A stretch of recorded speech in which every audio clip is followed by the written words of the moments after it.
Zaguete espanou, com o Livro, puxa de gol! E gol! Faz um gol maravilhoso! Os números contam a história do espetáculo. Jair pode marcar a ponta, tira gol!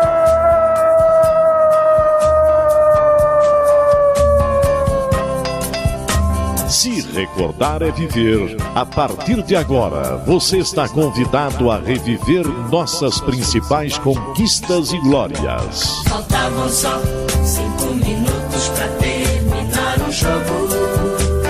Levou pro meio da área, preparou, rolou pro Josué. E deixou a bola passar na ponta, tira gol! Zé Paulinho, correu, bateu. Vai subir o Danival, subiu, a bola vai, bateu, atenção, gol!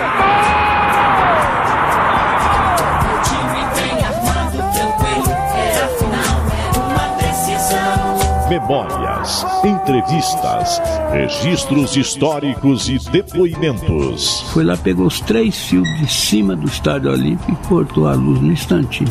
E foi o jogo todinho a gente atacando e não conseguia fazer o gol, né? Eu e o Ed fomos pro vestiário. Aí, na fúria nossa lá, nós agredimos fisicamente alguns jogadores. E fomos pro campo ganhando de 5-2. Sofria como louco, com o rádio colado no pé do ouvido.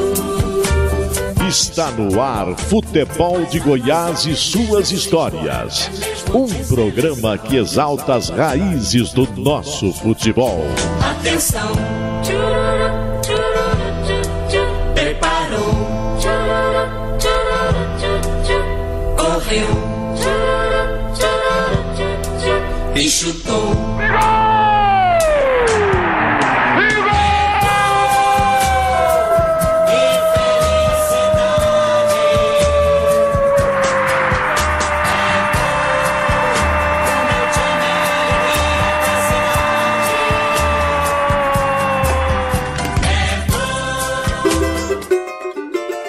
Gigante do Cerrado, palco maior do futebol goiano, o novo estádio. Tantos nomes, tantas histórias para se referir à nossa casa esportiva nas últimas 4 décadas. O Serra Dourada está completando 39 anos. Fruto de uma promessa feita durante uma entrevista do governador Leonino de Ramos Caiado, homem que abriu os cofres para colocar Goiás de uma vez por todas na rota do futebol nacional, deixava-se de lado o tradicional e mirava-se o moderno e revolucionário. Em quase 40 anos de existência, muitos craques desfilaram sobre o tapete verde.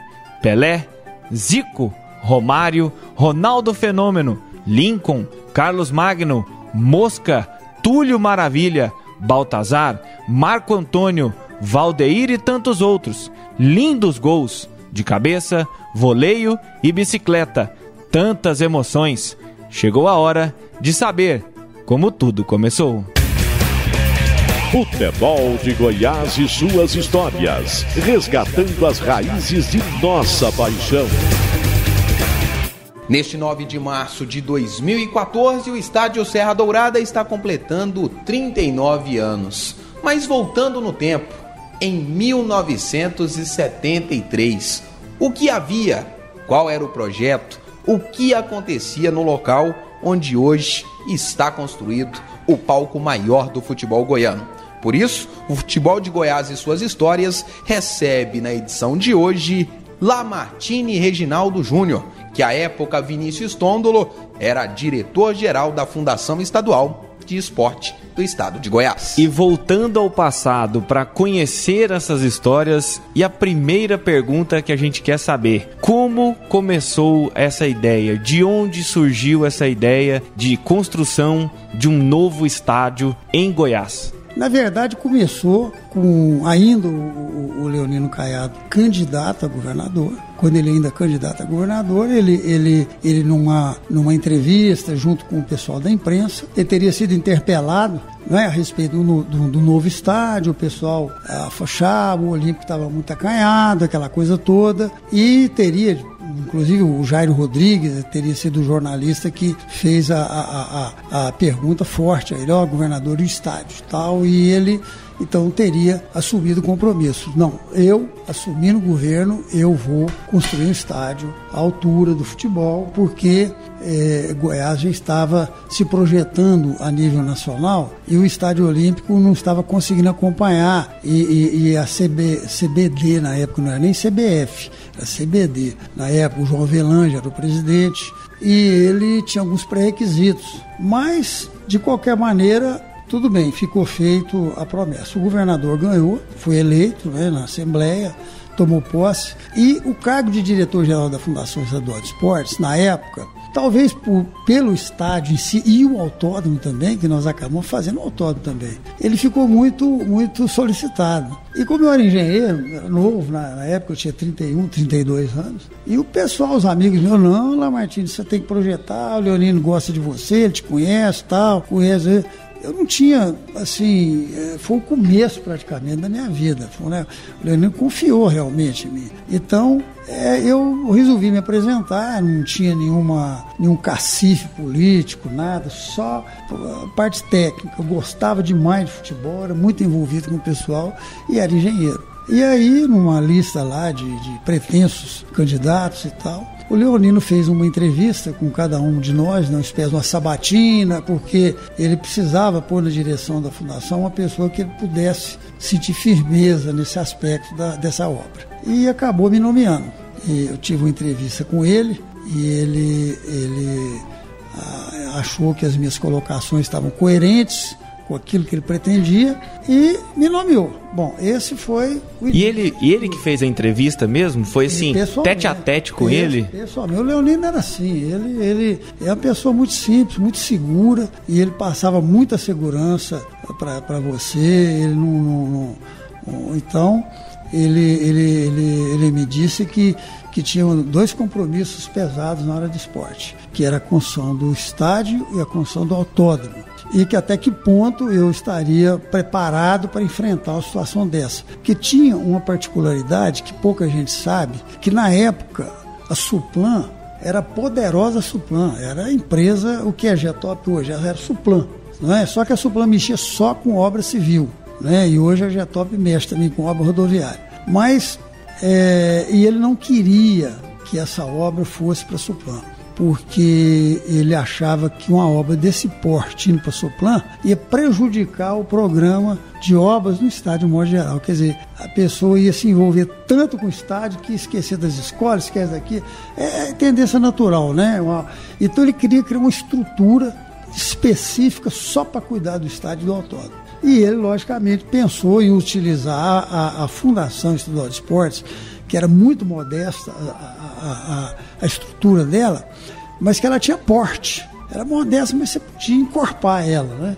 E foi aí que começou. Aí eu pedi ao governador, eu precisava de pelo menos 3 auxiliares no momento, para que a gente pudesse, então, iniciar o processo do estádio do autódromo, que é os profissionais, 2 estão vivos aqui conosco, graças a Deus, o Armando Antunes Scartesini, o Silas Rodrigues Varizo e o Ariel Veiga Costa Campos. Esse faleceu, mas o Silas Rodrigues Varizo e o Armando estão aí conosco. Então o Leonino então colocou à disposição esses 3 arquitetos para a gente começar a trabalhar. Isso já no início do governo de 71. Ele entrou, já me chamou, já começa. Aí começa a surgir o pontapé inicial do estádio, né? Todo mundo, mas da onde surgiu? Do nada? Como foi e tal? Não, quando o Leonino ele prometeu o estádio, falava-se num número de 75 mil pessoas, que era um número meio, um pouco assim, não era aleatório não, porque ele tinha ele era muito significativo perante a esfera internacional. Naquela época tinha um critério de geral, o pessoal da geral ficava em pé, você contava tudo aquilo, você fechava o pacote. É tantos aqui, tanto aqui, tanto aqui, tanto geral, tanto. Hoje não se permite mais, por questão de segurança. Aí fala, mas o estádio diminuiu? Não, o estádio não diminuiu. Diminuiu foi a possibilidade de você deixar ele superlotar, né? Então hoje, salvo engano, o Serra Dourada está com 50 mil, né? 50 mil espectadores. Então, aí essa foi o ponto de partida, um estádio, em princípio, com capacidade para 75 pessoas. Você fala assim, onde? onde fazer o estádio. Como que foi essa escolha? A gente sabia que tinha várias... Goiânia ainda tinha várias áreas amplas, mas por que vocês escolheram aquela área ali? Tinha, João Paulo, mas é o seguinte... tinha e não tinha, porque quando você queria... A gente tinha visitado uns estádios, Mineirão principalmente, que era o melhor estádio em termos de espaço físico, era o Mineirão, com o estacionamento dele. Então a gente estava espelhando muito no Mineirão, para quem não corresse o risco de pegar uma área do estádio e depois você ficar com a parte em volta totalmente sem condições. Você vê que o estádio hoje tem o melhor estacionamento do Brasil, não existe, né? Proporcionalmente. Então isso aí foi uma preocupação nossa. E nós não tínhamos tanta escolha. E quando nós estivemos com o governador, eu fui franco, falei, governador, eu queria saber do senhor, que era engenheiro também, né? Então eu podia conversar com ele esses Falava termos. a mesma língua, né? Ele podia também falar uma língua maior comigo, né? Que ele não era o chefe ainda. Então, o que acontece? Ele foi muito, o Leonino era sensacional trabalhar com ele. Ele disse o seguinte, falou, não, eu não tenho nenhuma ideia de onde deverá ser feito esse estádio. Eu quero que essa ideia seja trazida por vocês. Aí nós já éramos o grupo, né? Eu com esses 3 arquitetos, o Silas, o Armando e o Ariel. Aí nós falamos, bom, governador, então vamos fazer esse trabalho, né? E pegamos um avião de estado, sobrevoamos Goiânia, mas aquela área ali no Jardim Goiás saltava na vista da gente. Era como se ela falasse assim, gente, pelo amor de Deus, aí eu aqui, ó. Porque estava BR, você tinha aquela avenida da Saniago, você tinha ali a 136, você tinha aquele acesso, quer dizer, qualquer partida que você fizesse, você pegava toda essa região sul do estádio, Tumbiara, Goiatuba, Morrinho, pegava Anápolis, pegava Alexandria, até Brasília, em que o pessoal viria assistir o jogo e ir embora sem perturbar a vida do trânsito de Goiânia. Então isso era uma coisa importantíssima na época. Ainda tinha muita limitação de sistema de acesso e tal. Hoje ainda tem umas dificuldades, mas melhorou demais, porque a malha viária permite isso, né? Então ali foi uma coisa assim, e era de um proprietário, o Lorival Lousa, que era o proprietário da área, ele tinha vendido muito pouco lote, e a área era quase toda dele ainda. E ele ainda tinha aquela área do outro lado também do autódromo, era dele, tinha aquela fazenda dele. E ele então... fazendeiro, o Leonino também, fazendeiro, o governador agora é chamar o Lorival, expor para ele a grandeza do projeto, o que vai sobrar para ele ainda, mesmo depois da gente pegando a área do estádio. O governador chamou o Lorival Lousa, aí tivemos uma reunião, ele nos chamou também para que a gente fizesse os argumentos, fizemos os ajustes, né, financeiros. Foi uma desapropriação pacífica, não houve nenhuma discussão judicial, correu tudo normalmente, o governo adquiriu a área, ele doou uma parte e a outra parte adquiriu. Eu sei que foi feita uma composição ali que as duas partes saíram ganhando. Ele, com certeza, se financeiramente pudesse ao longo do tempo fazer mais coisa, mas ia demorar demais, porque aquele bairro ali não ia para frente tão cedo se não tivesse uma obra alavancando ele, né, como foi o estádio. Então adquiriu. Quando nós adquirimos a área, começamos a trabalhar com um projeto, né? Agora vamos fazer o projeto. E daqui a pouco o senhor vai contar como foi esta execução do projeto e o início das obras. Pode ser? Pode, perfeitamente. Então, a partir de agora, Vinícius, a gente fica com o quê? Com Linha do Tempo, no encerramento deste primeiro bloco em especial sobre a história do Serra Dourada.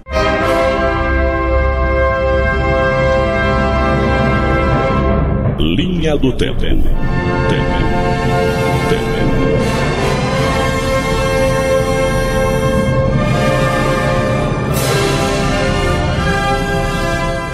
Década de 80. Em 9 de março de 1984, no dia de aniversário do seu 9º ano de fundação, o Serra Dourada recebeu um novo visual em seu gramado.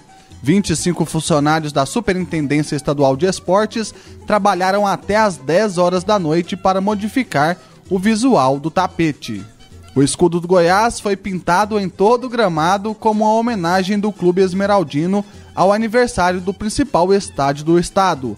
mas a festa seria apenas 2 dias depois, em partida realizada contra o São Paulo. Década de 90. Em 9 de março de 1995, no aniversário de 20 anos do estádio Serra Dourada, o então governador do estado, Maguito Vilela, anunciava que o placar eletrônico voltaria a funcionar após quase 2 anos de inatividade. O anúncio foi feito com pompa, pois o placar seria reinaugurado na partida amistosa da seleção brasileira contra a Gana. No entanto, a seleção brasileira não enfrentou os africanos, mas sim a seleção de Honduras no dia 29 de março. O Brasil ficou no empate com a seleção hondurenha por 1-1. O gol canarinho foi marcado pelo atacante Túlio Maravilha. Em cobrança de pênalti, à época, o atacante defendia o Botafogo. Futebol de Goiás e suas histórias, resgatando as raízes de nossa paixão. Futebol de Goiás e suas histórias, resgatando as raízes de nossa paixão. No aniversário do estádio Serra Dourada de 39 anos, o Futebol de Goiás e suas histórias recebe Lamartine Reginaldo Júnior, Vinícius Tondo. É verdade. No bloco anterior, você começou a falar sobre o projeto. E antes de vir para esse bate-papo com o senhor, que os ouvintes do Futebol de Goiás e suas histórias estão acompanhando, eu queria saber do senhor o seguinte. Eu li um projeto, um trabalho de arquitetura em que eles contam que vocês e toda essa equipe, né, que o senhor acabou citando, viajavam pelo Brasil. Você já citou que o estacionamento vocês observaram e copiaram, vamos dizer assim, se inspiraram no Mineirão. E o restante, por que dessa arquitetura do Serra Dourada?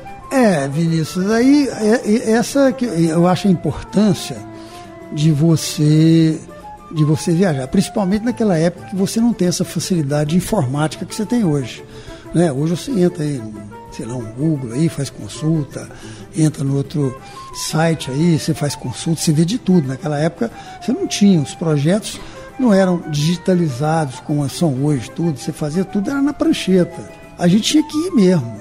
E nós fomos muito felizes porque os administradores do estádio nos receberam muito bem. Eles não foram muito cordiais conosco, porque é muito comum, às vezes, a pessoa não querer passar para o companheiro as coisas. E nós não tivemos essa dificuldade. Todos foram sensacionais conosco. Eles não só nos passaram todos os detalhes dos projetos, daquilo que foi feito, como a gente conversou com eles muita coisa, como, por exemplo, o que foi feito e provavelmente não fosse necessário ter sido feito. O que vocês fizeram achando que era uma coisa e de repente não foi tão necessário? E o contrário, de repente hoje o que vocês sentem falta de uma coisa que vocês chamam... Isso foi fundamental para a gente fazer um estádio bom. Então essa viagem foi fundamental. Por exemplo, o Mineirão, nós espelhamos o estacionamento do Mineirão, que era um modelo nacional. O Mineirão era espetacular, estádio maravilhoso e tal. O Maracanã era um estádio complicado, porque a gente tinha aquela paixão pelo Maracanã. O Maracanã é apaixonante. O Maracanã foi feito em 1950, todo mundo sabe que na Copa do Mundo de 50, a Copa do Mundo foi realizada com o Maracanã não estava todo pronto. Ainda tinha até escoramento, aquela coisa toda na época, né? Aí o Beira-Rio já tinha alguma coisa, mas também não era tão representativo. O Morumbi vocês conhecem, de São Paulo também. O Morumbi é um estádio assim, sem querer menosprezar tal, um estádio assim, um pouco pobre em termos de modulagem, né? É uma arquibancada sem cobertura, tanto que ele, para a Copa do Mundo, ele foi vetado, né? Eles não tiveram como fazer uma adaptação que desse certo ali para a abertura da Copa do Mundo. E o Castelão? Bom, o Castelão, na época, ele estava em obras. Então, ele foi muito importante para nós, porque era um estádio também que estava sendo construído e a gente tinha muita coisa que se vê ali, porque estava sendo construído. Os outros estavam prontos. Então, nós fomos assistir lá no Castelão. Um estádio muito bom,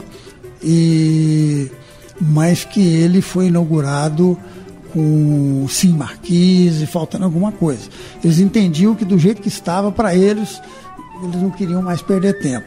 A gente voltou com esse pacote de informações e já formamos uma ideia, né, para levar para o governador. E o principal é o seguinte: nós tínhamos convencido, e houve um apoio dos profissionais nesse sentido, sem querer desprestigiar o profissional goiano, de que nós não tínhamos condições de tempo e de recurso técnico para fazer um projeto dessa grandeza em Goiânia, com os nossos profissionais.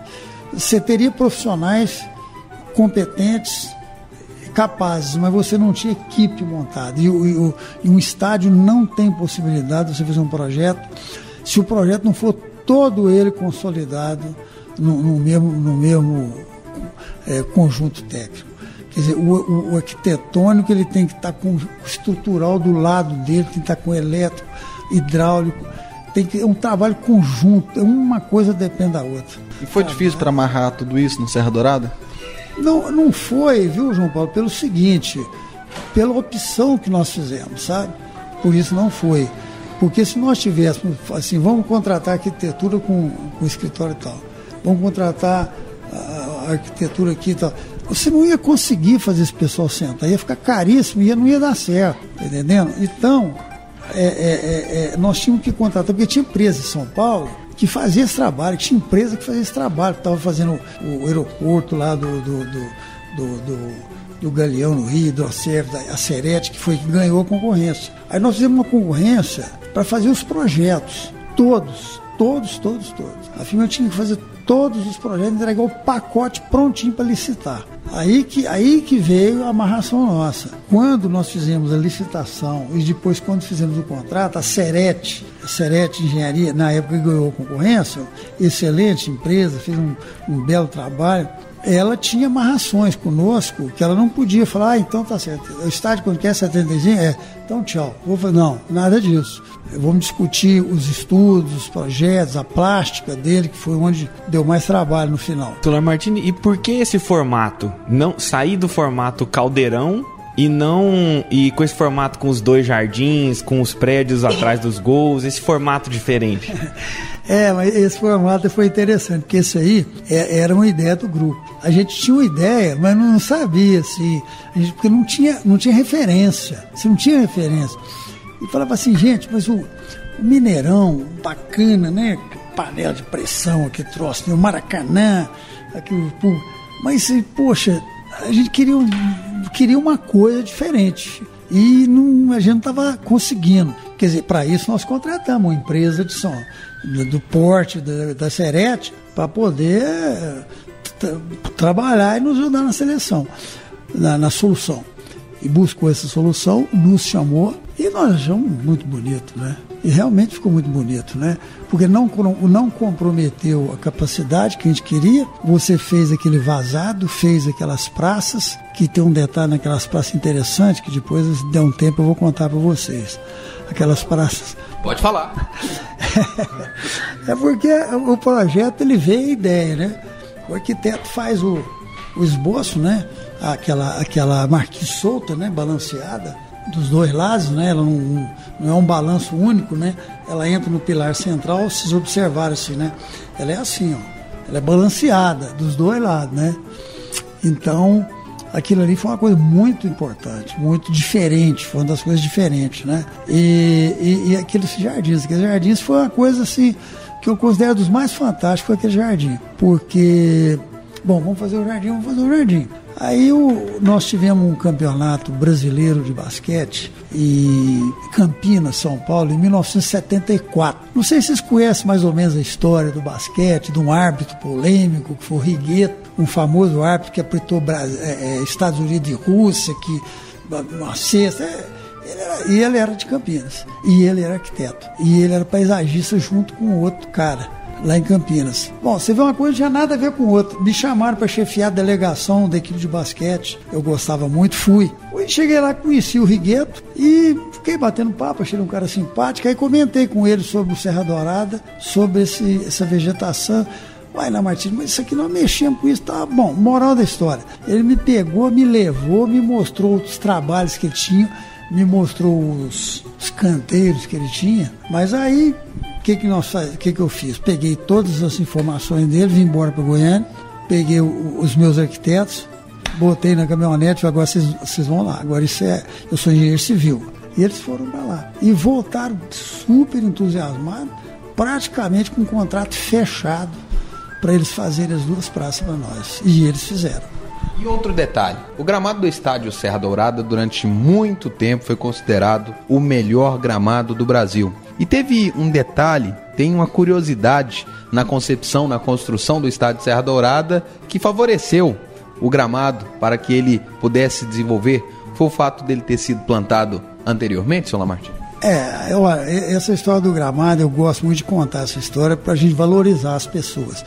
Porque a gente falava assim, gente, você faz um estádio belíssimo, uma estrutura bonita, um jardim bonito, não sei o que, você vai jogar a bola, o gramado não é bom. Chove, empoça o gramado, você tem que interditar, não tem um jogo. Então, nós não podemos errar em nada nesse gramado. Então foi uma obsessão do grupo. E o Armando Scartesini é um profissional espetacular, arquiteto, acho que até ele aposentou. Mas o Armando então era fissurado nisso, né? Eu falei assim, Armando, nós temos que achar um cara bom de gramado, mas é bom mesmo. Não adianta, porque gramado não tem nada a ver com obra, com marquise, gramado é outra coisa, pô, né? Aí começamos a ir atrás, rapaz. E descobrimos um agrônomo, João Alberto Remião, ele estava lá em Fortaleza fazendo um castelão. Ele tinha feito o Beira-Rio, ele tinha já uns exemplos de gramado espetacular. Aí marquei com o Remião a reunião em São Paulo. Ele saiu do Ceará, foi para São Paulo e eu saí de Goiânia, sentamos para discutir dentro da Serete, né, que fazia parte do contexto da Serete, o projeto do gramado, inclusive a drenagem. O sistema de drenagem que foi feito no Serra Dourada e o gramado que foi feito no Serra Dourada, eu vou ter a oportunidade de mostrar para vocês em fotos do gramado absolutamente pronto para jogar, e o estádio ainda faltava um ano ainda para começar o gramado estava pronto para jogar. O gramado ficou um ano sendo tratado e tal. O sistema de drenagem dele é um sistema de drenagem que foi feito na época dos mais simples e funcionais que possa existir. Porque o pessoal cria 1000 sofisticação, cria 1000 padrão FIFA e sabe, e vai por aí afora. Acontece que nós tivemos um gramado que durante 30 anos, pelo menos, ele era o melhor gramado do Brasil. Agora, nós não fizemos nenhuma mágica. Aquela grama dele era bermuda, essa bermuda grasa é grama, ele tinha essa grama que ele vinha cultivando desde a época, ele trouxe. No Serra Dourada nós tínhamos o canteiro de obra lá nosso, ele fez todo o viveiro com as mudas da grama, e aquela grama ali ela foi plantada, eu tenho detalhes também do meu pessoal, ele foi montado muda por muda, uma por uma, assim, uma atrás da outra. É que esse fiapim, você falava, isso não vai virar nada, não é? E no entanto, não só virou, como nunca tinha problema do tal do Montinho Artilheiro. Você ia no Serra Dourada, era um tapete, né? O Zico falava, jogar no Serra Dourada é um privilégio, né? Isso aí era um orgulho para nós de ter conseguido botar o Serra Dourada nesse nível, né? Daqui a pouco nós vamos querer saber, seu Lamartine, como foi que surgiu a ideia do nome Estádio Serra Dourada. No próximo bloco, o senhor conta pra gente? Perfeitamente. No próximo bloco, portanto, teremos mais esta atração aqui no Futebol de Goiás e suas histórias, João Paulo de Medeiros. Mas antes você fica com o quadro Enciclopédia do Futebol.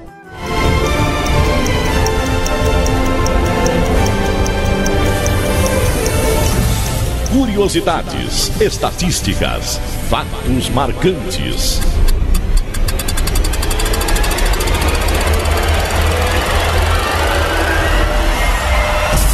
Chegou a hora de abrir a Enciclopédia do Futebol.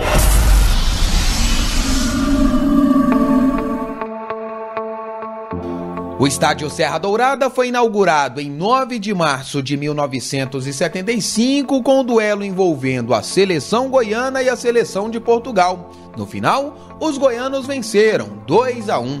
No entanto, o primeiro time a comemorar um título no estádio Serra Dourada não foi uma equipe de Goiás. 3 dias após a inauguração, em um torneio chamado Torneio de Abertura, o Flamengo foi o primeiro clube a soltar o grito de campeão. ao bater a equipe do Palmeiras. A seleção goiana e a seleção da Argentina foram as outras equipes participantes da competição. Futebol de Goiás e suas histórias, redescobrindo o passado para compreender o futuro.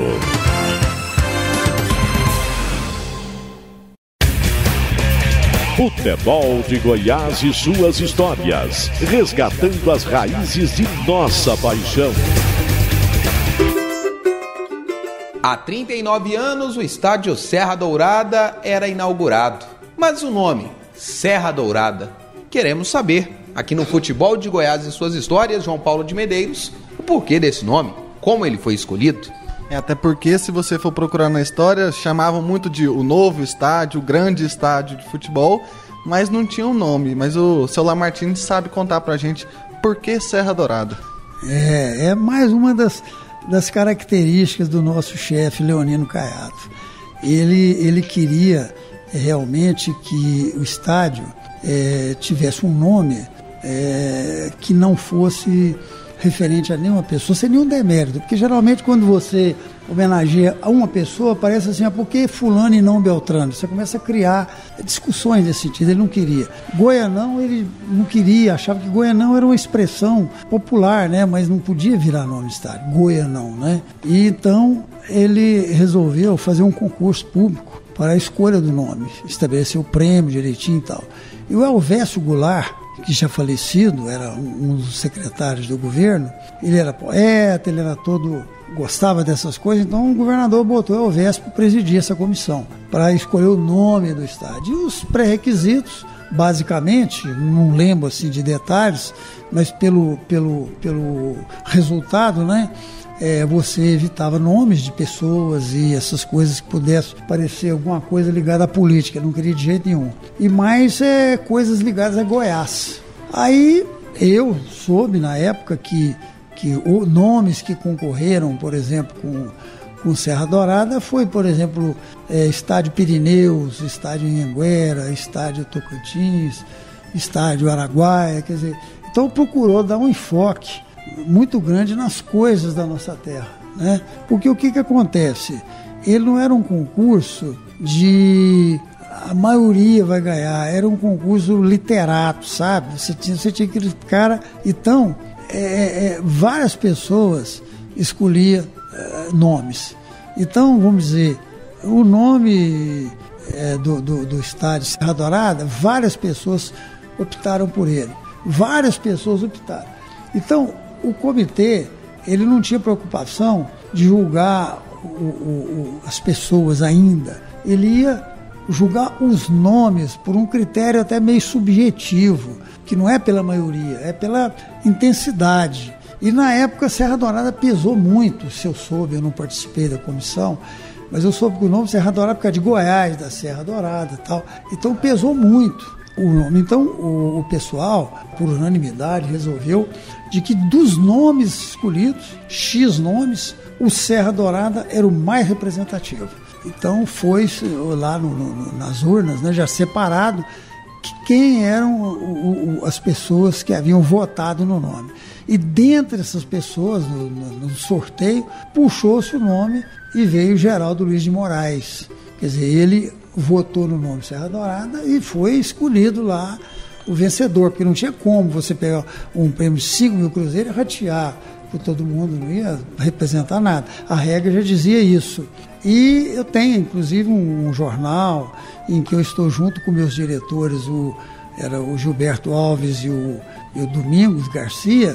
Eu estou entregando o cheque para ele de 5 mil e ele dizendo com muita modéstia, uma pessoa humilde e tal, que ele iria usar aquele dinheiro para recuperar o barracãozinho onde ele morava, fazer a recuperação, quer dizer, ele estava feliz da vida. E é interessante que esse Geraldo Luiz de Moraes, eu gostaria que fizesse uma chamada nele mesmo para ele aparecer, pra gente, eu tinha vontade de vê-lo, viu? Porque ele foi muito modesto, porque, poxa, ele foi o cara por Serra Dourada, o nome está lá, ele devia estar na história gravado o nome dele, né? como a pessoa que num concurso venceu o Serra Dourada, né? E escolhido o nome do estádio Serra Dourada, chegamos a 9 de março de 1975. Qual que é a memória que o senhor tem deste dia? É uma memória fantástica, né? Uma sensação muito boa, muita apreensão, muita expectativa. Você imagina que no jogo de inauguração, o Serra Dourada recebeu 76 mil espectadores. Eu tenho até hoje o borderô do jogo, eu tenho um borderô do jogo relacionado a 75 mil pessoas que compareceram ao estádio. Foi realmente difícil, né? Como é que você trabalha com isso? Do estádio olímpico, que você levava 10, 15 mil pessoas, 20 mil, de repente você pular para 76 mil, né? Como que trabalhar isso? Então a gente também fez muita viagem pelos estados do Brasil e tal, para poder montar esse esquema. Mas a inauguração foi muito bonita, porque a gente conseguiu trazer a banda dos Fuzileiros Navais, do Rio de Janeiro. Ela deu um show maravilhoso, não nos cobrou nada. E teve uma revoada de pombos também, muito regional da casa. E teve o famoso discurso do governador, né, a entrega do estádio, que é uma coisa que às vezes a pessoa usa e abusa, né? Eu faço igual. O Leonino, ele entrou ali em menos de um minuto, ele entregou o estádio. Foi uma coisa maravilhosa, né? Porque a seleção foi formada, o Paulinho Gonçalves foi escolhido o técnico da seleção, né? E naquela época eu era muito envolvido com futebol, gostava muito de futebol. Torcedor do Goiânia, do Galo, sofredor.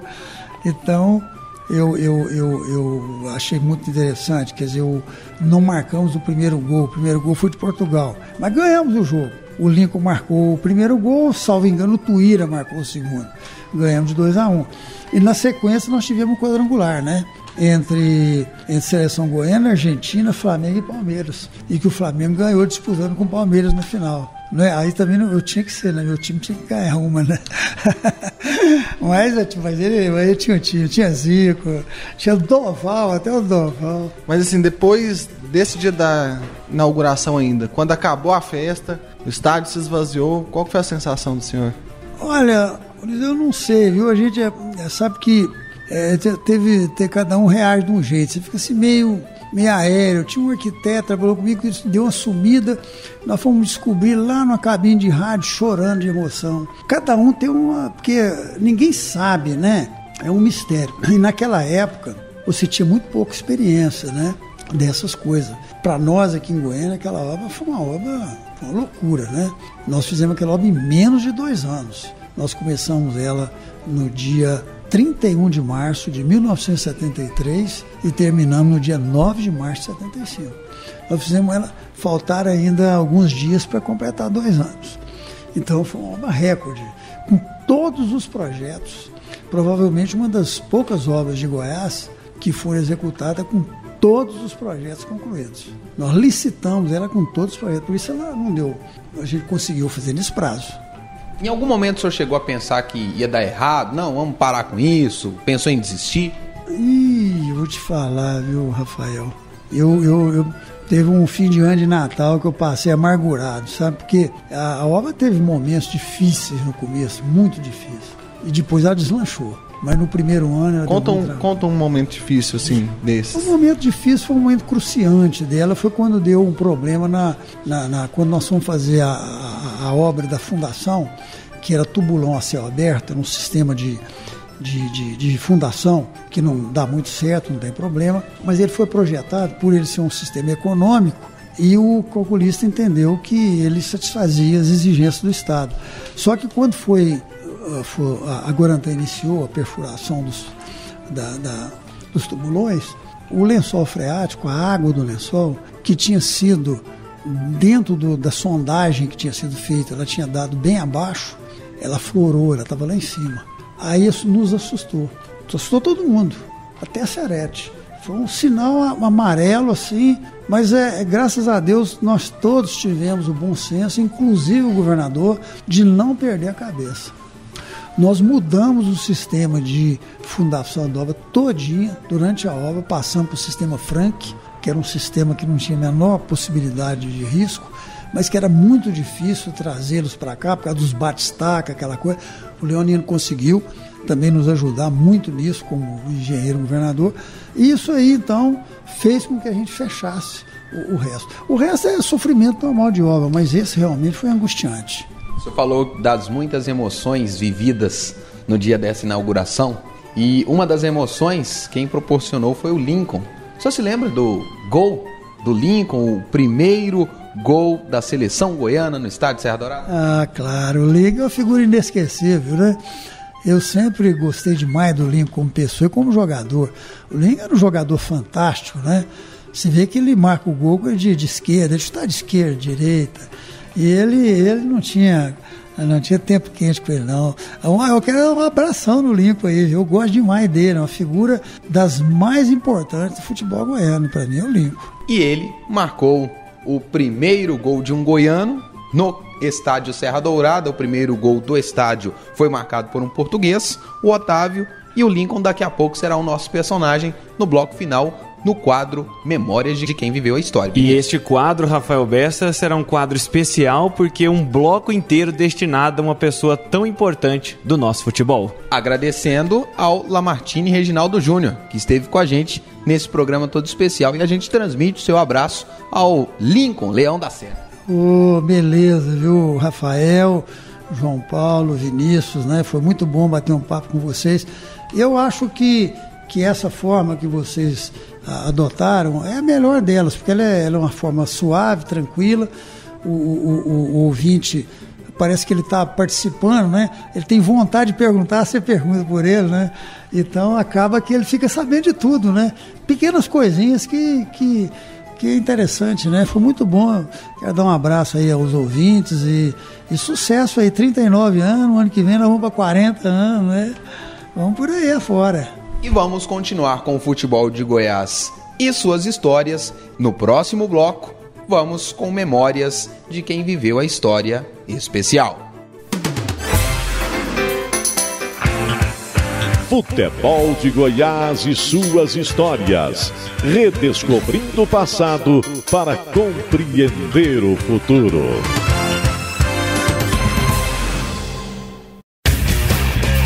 Futebol de Goiás e suas histórias, resgatando as raízes de nossa paixão.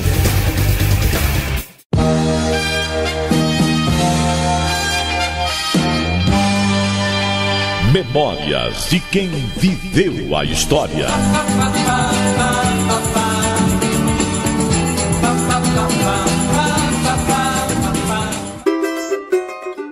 Ele marcou o primeiro gol brasileiro no estádio Serra Dourada. Lincoln, o que você se lembra do dia 9 de março de 1975? Como estava o dia? Como é que estava o ambiente aqui na cidade de Goiânia?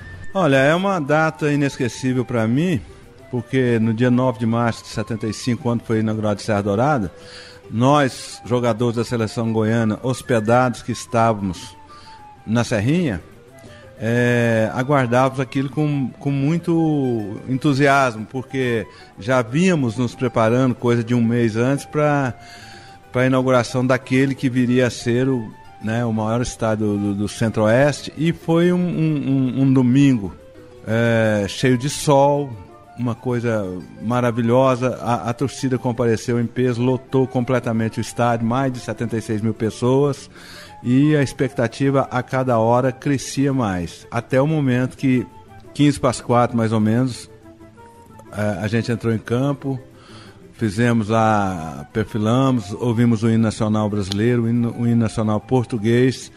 Os portugueses que chegaram para essa inauguração, convidados que foram pela então FGD, Federação Goiana de Desportos, naquela época. E começou o jogo naquela ansiedade de muita gente ver um gol, vibrar com um gol da seleção goiana. No começo houve a frustração, porque com 4 minutos de jogo, o médio volante Otávio, de Portugal, acertou uma bomba da intermediária. O Nilson era o goleiro, não pôde fazer nada, a bola entrou no ângulo e fez 1-0 para a seleção portuguesa, para a decepção dos 76 mil torcedores. Mas No começo nós fomos muito envolvidos por eles, porque posteriormente eu fui jogar em Portugal e vi como é que era totalmente diferente, a correria muito grande que era, não parava hora nenhuma, mas nós fomos equilibrando o jogo até que aos 26 minutos o Edson Rodrigues narrou pela primeira vez um gol brasileiro no Serra Dourada, que foi uma jogada iniciada pelo Alexandre, tocou no Fernandinho do lado direito, era o ponta direita do Fernandinho do Vila Nova, tocou para mim na intermediária mais ou menos e correu para a ponta direita mais ao fundo para receber a bola. Eu fingi que chutava, que devolvia ali a bola e a defesa de Portugal deu uma vacilada e eu cortei para dentro e de fora da área, de pé esquerdo, acertei um belo chute de canhota, né? Rasteirinha, ela morreu no fundo da rede do goleiro Damas. Aí foi aquela explosão de alegria no Serra Dourada, aquela vibração de 76 mil vozes, inclusive do Pelé que estava na tribuna. E a partir daí nós tomamos conta do jogo e ganhamos depois por 2-1, com o segundo gol tendo sido marcado pelo Tuíra. Vocês da seleção goiana estavam acostumados a servirem as suas respectivas equipes no estádio Pedro Ludovico Teixeira. Como foi subir no Serra Dourada pela primeira vez e ver 76 mil pessoas ali? Pois é, como eu disse, foi se o Alzheimer não me pegar, eu vou levar isso até no último dia da minha vida como lembrança maravilhosa que foi aquele dia 9 de março. Então, a gente era acostumado, principalmente aqui em Goiânia, só no Estádio Olímpico. É evidente que nós já tínhamos jogado na Fonte Nova, que era um grande estádio, no Pacaembu, no Maracanã, no Morumbi, naquele Fortaleza lá, o Castelão, um grande estádio. Mas saber que aquele ali era o nosso estádio, que nossa torcida estava nos prestigiando, foi uma coisa maravilhosa.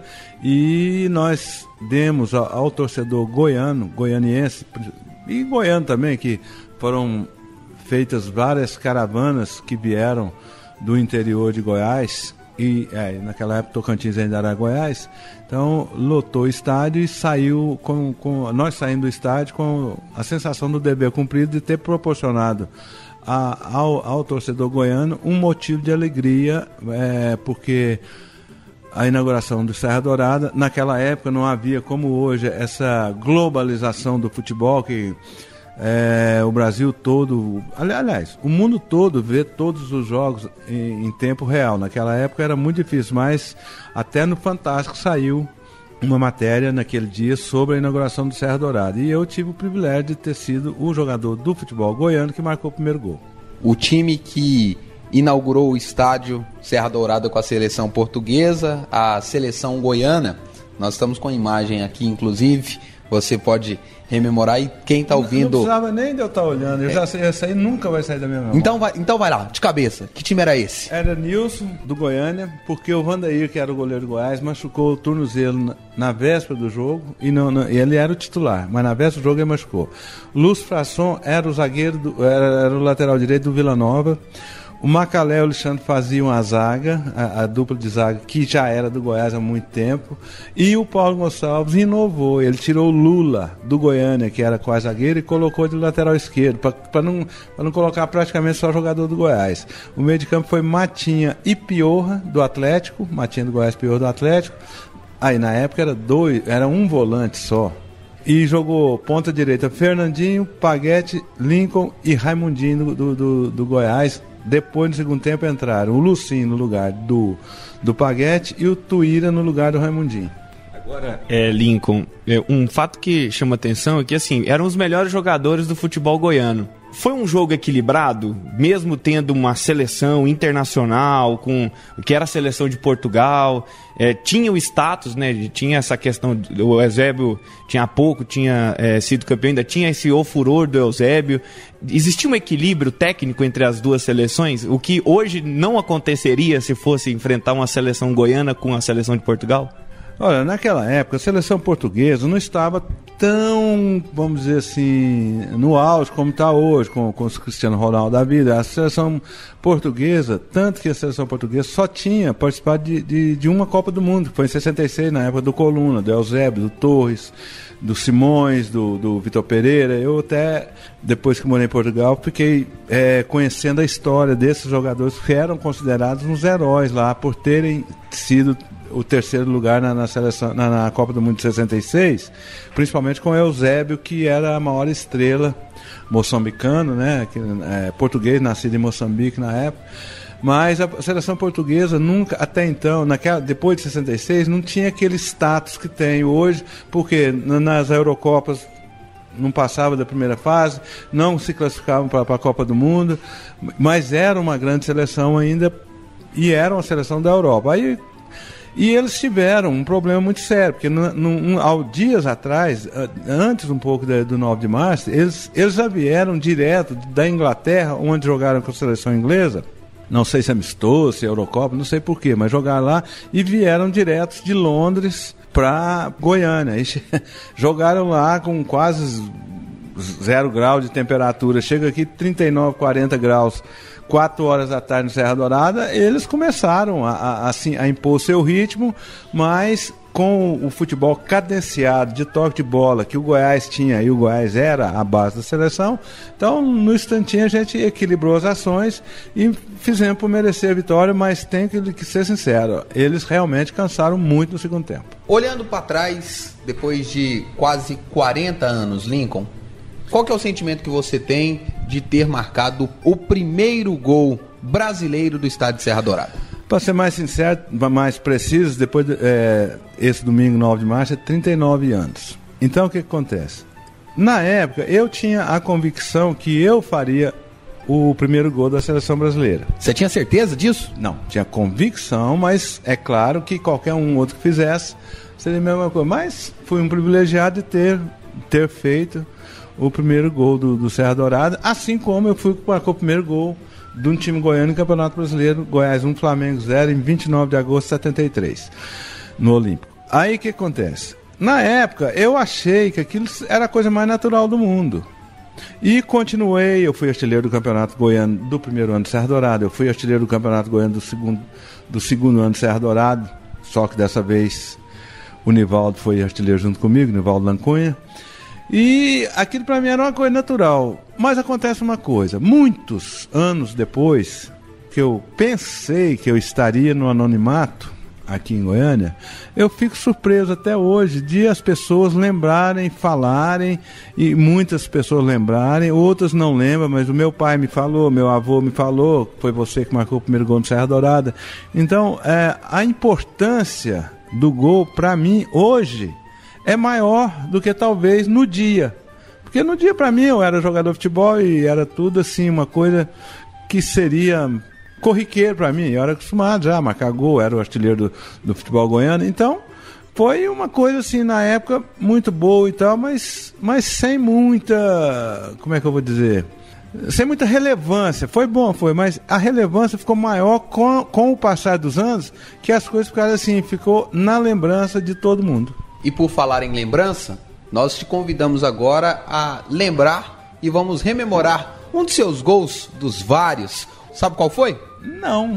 A primeira goleada do Goiás em um campeonato brasileiro, você se lembra? Lembro. Goiás 5, Santa Cruz 1, num domingo à noite no Estádio Olímpico. Quer saber por quê? Porque de noite, o jogo estava marcado para as 4 horas, estava na loteria esportiva, mas choveu torrencialmente na tarde, domingo, e a CBD, o juiz, o árbitro da partida, falou que não tinha condição de Estádio Olímpico e vai ver se joga de noite. Começou o jogo, era mais de 6 horas da tarde. Então, no Museu do Gol, a partir de agora, vamos conferir o primeiro gol do Goiás, goleada sobre o Santa Cruz, primeira goleada da equipe esmeraldina no Campeonato Brasileiro, com você, Leão da Serra. Obrigado.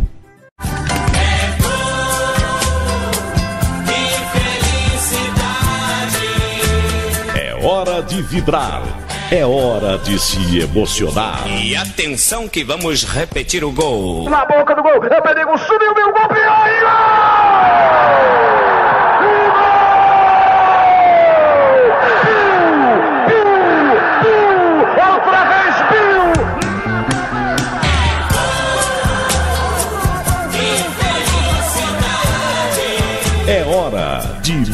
Museu do Gol.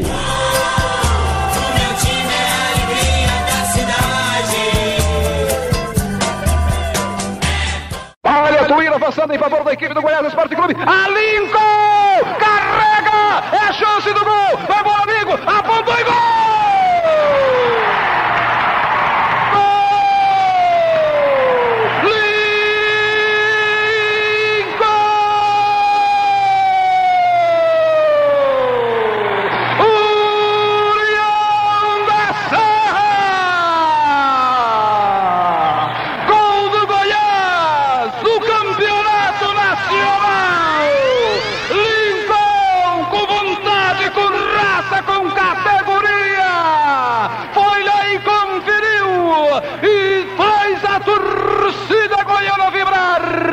Está aberta a contagem. Lincoln, camisa número 10 para o Goiás. Ora.